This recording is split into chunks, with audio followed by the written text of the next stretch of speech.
Bonjour ma belle plante et j'espère que tu vas bien. Donc aujourd'hui dans cette vidéo je vais visiter un petit temple et j'en profite de cette vidéo pour te parler d'un sujet qui me tient particulièrement à cœur en ce moment, c'est-à-dire on va parler d'hypersensibilité et de sensibilité, et du coup ça va amener à la question, est-ce qu'il faut arrêter d'être sensible ou non? Donc je te dis à tout de suite.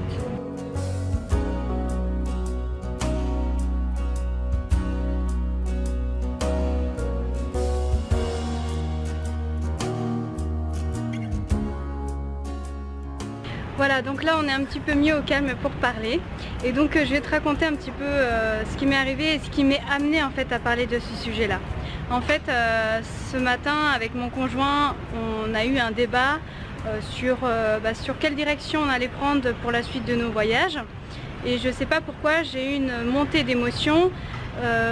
Voilà, il y a eu plein d'émotions en fait qui se sont mélangées, et au final ça m'a impacté personnellement, et puis ça a aussi beaucoup impacté mon conjoint. Et du coup forcément on a parlé tous les deux, et il m'a dit que j'avais une trop grande sensibilité. Et du coup ce qui m'a amené à la question, est-ce qu'il faut que j'arrête d'être sensible? Parce que je pense pas que je sois hypersensible, mais plutôt que je suis sensible. Et du coup voilà, est-ce qu'il faut que j'arrête d'être sensible? Et ce qui m'a amené à cette réflexion, c'est que voilà, je me suis sentie pas bien, et puis voilà, il y a des faits comme ça qui font que je me sente pas bien, qui me touchent vraiment personnellement, comme la cause animale.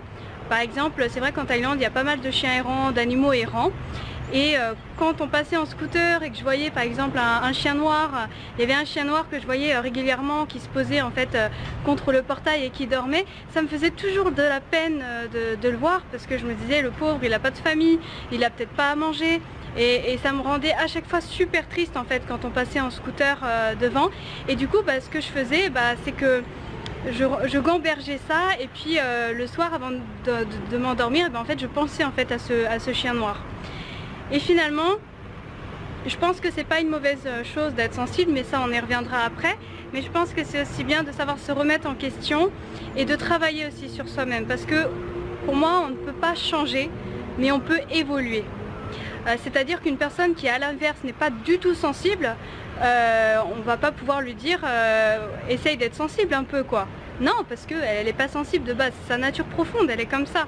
Mais par contre elle peut évoluer, elle peut se remettre en question, et elle peut travailler sur d'autres aspects en fait de sa personnalité.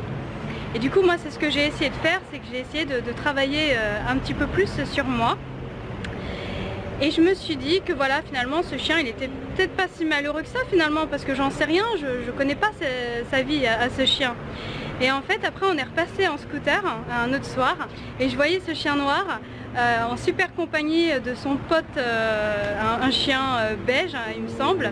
Et puis voilà, il était super heureux, ils étaient tous les deux en train de se promener, tout ça.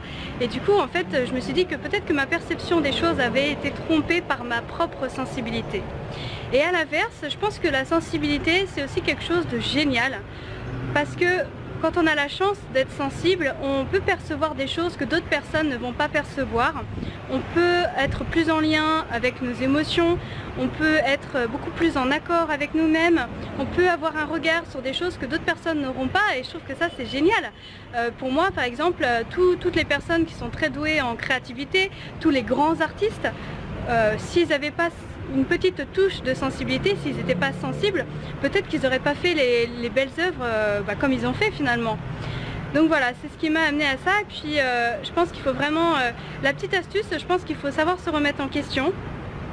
Il faut savoir aussi peut-être travailler sur soi un petit peu plus pour pouvoir aussi mieux gérer ses émotions, mieux gérer sa sensibilité. Je parle vraiment quand c'est extrême, ou quand vraiment ça nous touche et que ça nous fait du mal. Et puis aussi il faut penser en fait au partenaire, à la personne qui partage notre vie, parce que aussi ça va impacter forcément nos proches, ça va impacter notre couple, ça va impacter notre famille, et ça va impacter voilà toutes les personnes en fait qui nous fréquentent. Donc voilà, c'était la petite leçon de sagesse du jour, la petite vidéo de bien-être, et j'espère que cette vidéo en fait va t'aider peut-être à mieux gérer ta sensibilité, ou du moins va t'aider à te reconnaître en fait par rapport à ce que j'ai dit tout simplement. Et voilà, sinon la visite de ce temple était un petit peu courte parce que c'était un petit temple, mais en tout cas je suis très sensible des lieux comme ça, des couleurs chaudes qui entourent ces temples. Et voilà, donc j'espère que cette vidéo t'a plu. En tout cas si elle t'a plu, laisse-moi un petit pouce bleu. Et grande nouvelle, j'ai sorti en fait une mini formation gratuite que je t'offre en cadeau, voilà. Donc si tu veux la retrouver, en fait elle va être en lien en fait en dessous de la vidéo, dans la description. Sur ce, moi je te fais de gros bisous et puis laisse-moi en commentaire en fait si toi aussi tu es sensible, comment tu arrives à gérer ça, et voilà, si on peut aider plein de personnes à notre niveau, ça serait génial. Voilà, je te fais de gros bisous et prends soin de toi. Qu'est-ce que tu faisais? Tu faisais de la méditation? Oui, même pas en fait, je fermais les yeux et je respirais. Un peu comme de la méditation mais à ma sauce. En fait tu vivais pleinement le moment présent quoi. Exactement. Tu lâchais prise. J'ai lâché le téléphone, je me suis assis et... C'est un bon exemple.